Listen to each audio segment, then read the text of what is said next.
Hey guys, so this is going to be the start of a series that's attempting to help make the new Season 14 changes a little bit more digestible for everyone because I'm going to be honest, this shit's like a thesis with how long this is, and I think like this deserves proper content to kind of make it a little bit more digestible. And this is the point of this video. So we're going to start today with the assassin items because I think it's both a class that's got out a lot of cool options, but also the changes aren't too bad. So we're going to start with this.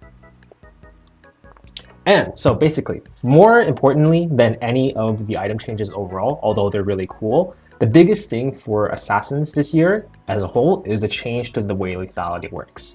So this is probably something that people still don't know, but the way lethality is calculated is that it actually scales as you level up. So armor penetration, it starts from, let's say you have one lethality, right? It doesn't actually get you one armor pen until like later into the game when you're like level 12 or 13 or something like that.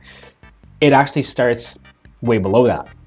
So what would happen, this is to stunt the power of lethality in the early to mid game because it would provide too much snowballing potential and then it would delete everybody from the game and provide very little counterplay. I'm speaking to you AD carries. But the point of these changes, it's been basically nuked. Armor pen is just lethality, it's 1-to-1 now. So that's pretty big by itself. That's the biggest thing by far to take away, right? It's simple, but it's big.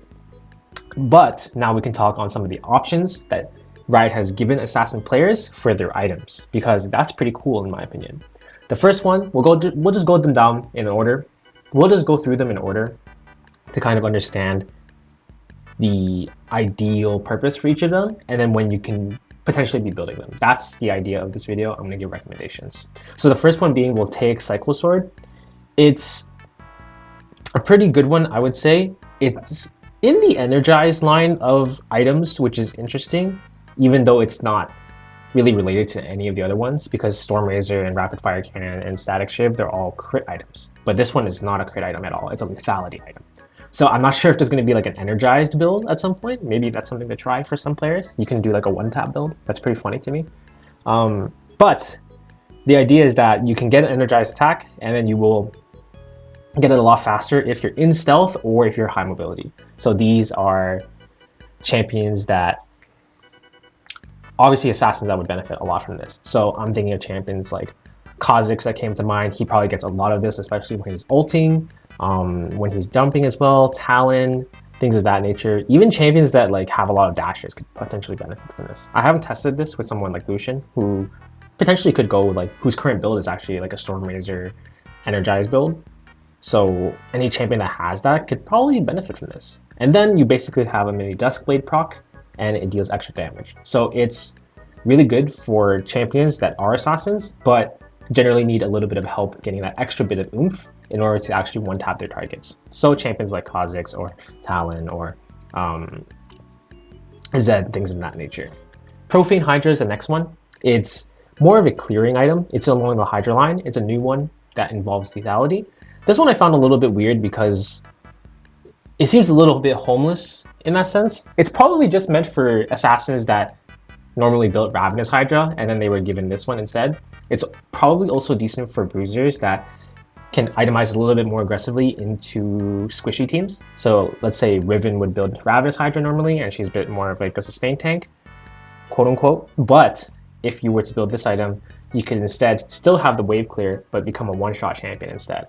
So this is also for assassins that are, let's say, historically single target and they involve like auto attacking and stuff like that, but this gives them more team fight presence in a sense, because by multiplying their damage into an AoE scenario, this does make them inherently more useful and then gives them more impact if they want to. Hubris is probably one of the worst items here, to be honest with you. I don't even think it's that gold efficient by itself. It's because it's balanced around its passive, which is basically a snowballing effect in terms of a statue.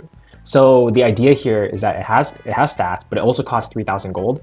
And when you get kills, you're gonna get this statue. They're selling this statue to you, right, guys? And then when you get this statue, you get extra AD for like a minute.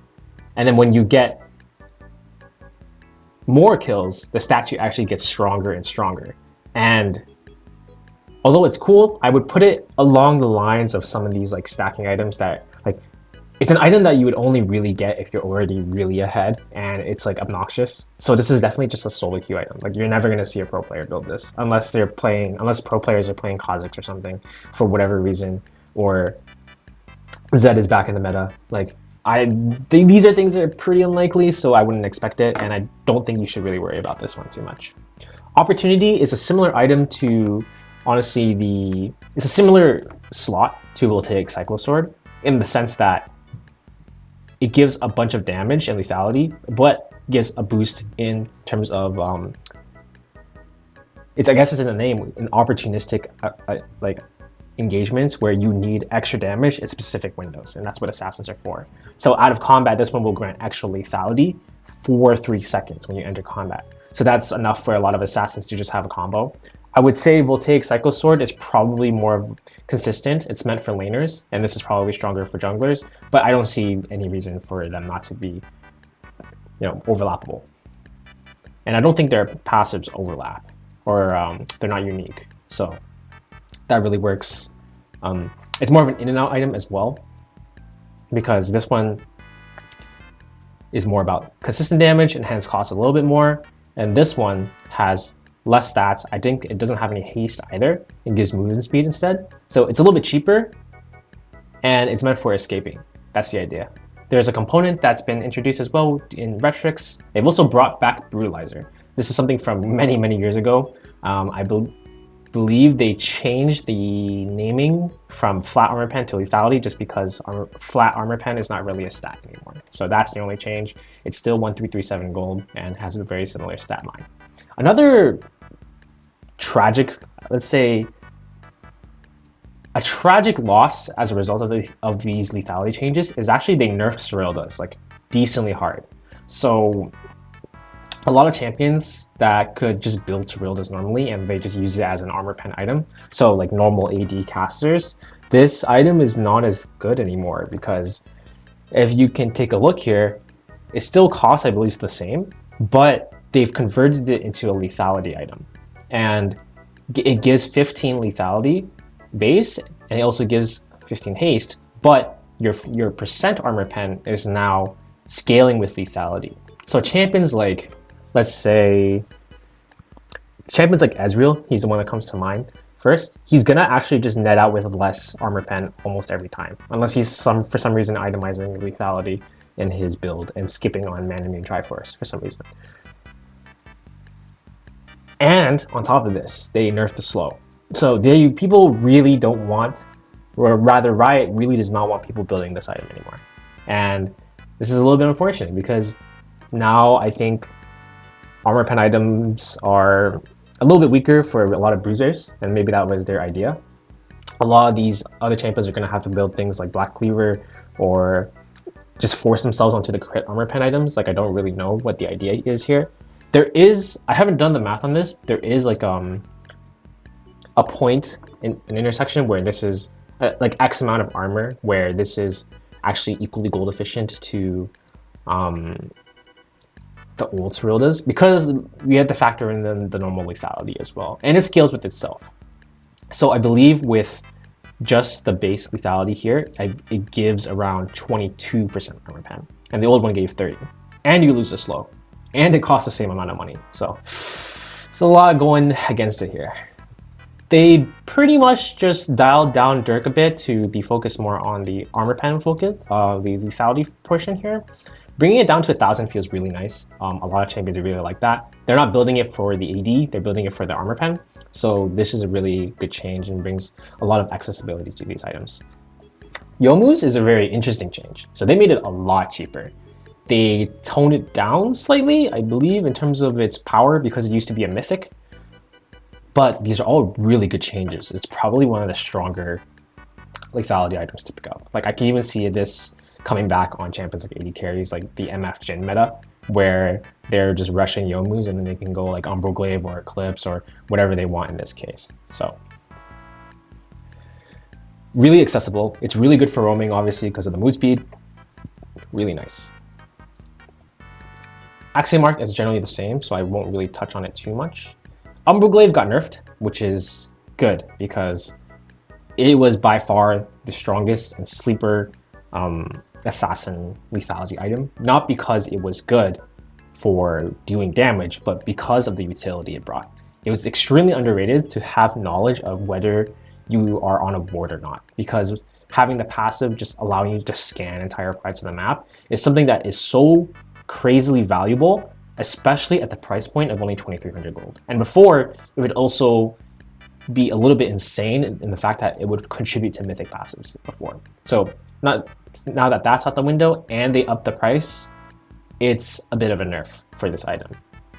I still think it's great, especially like, let's say if there's a world where assassins are competitive in the pro landscape, then this is still an excellent item. This probably shoots up to one of the best lethality items because of the ability to just get mission control. And then there's just Serpent's Fang, which is just pretty much a little bit cheaper. So the idea here is that TLDR, there's a lot more options here, and you want to spec out your build and change the order of what you're building depending on what you need that game. So let's say your lane is not going so well, or you can't really do much. You're against an opponent like Ziggs, who's just like perma clearing the wave, or it's Malphite, something like that. Your champion's never going to deal damage to them. I don't know why you're facing Malphite, but let's just use that as an example, right? Then you can just buy Youmuu's early, really early, in fact, because it's only 2.7, and then you can just leave and then go do something on the map, right? There's lots of options. If you're trying to 1v9 and you really need to win, could be Hubris, you know? If you need wave clear to supplement this Youmuu's playstyle, you could totally go for Youmuu's and Profan Hydra, right? There's still definitely some experimentation that needs to be done with this, but the idea here is that they're providing a lot more early to mid-game power to a lot of assassins here by pushing lethality to be 1-to-1 in terms of its power, in terms of its armor penetration. So I would say if you're an assassin player, this is really good change for you. And if you're not, I'd be really cognizant of this and try to itemize armor whenever you can, or be really careful when dealing with assassins and seeing if they get fed or not. So that's pretty much the idea with these changes, and hope this was insightful. See you guys.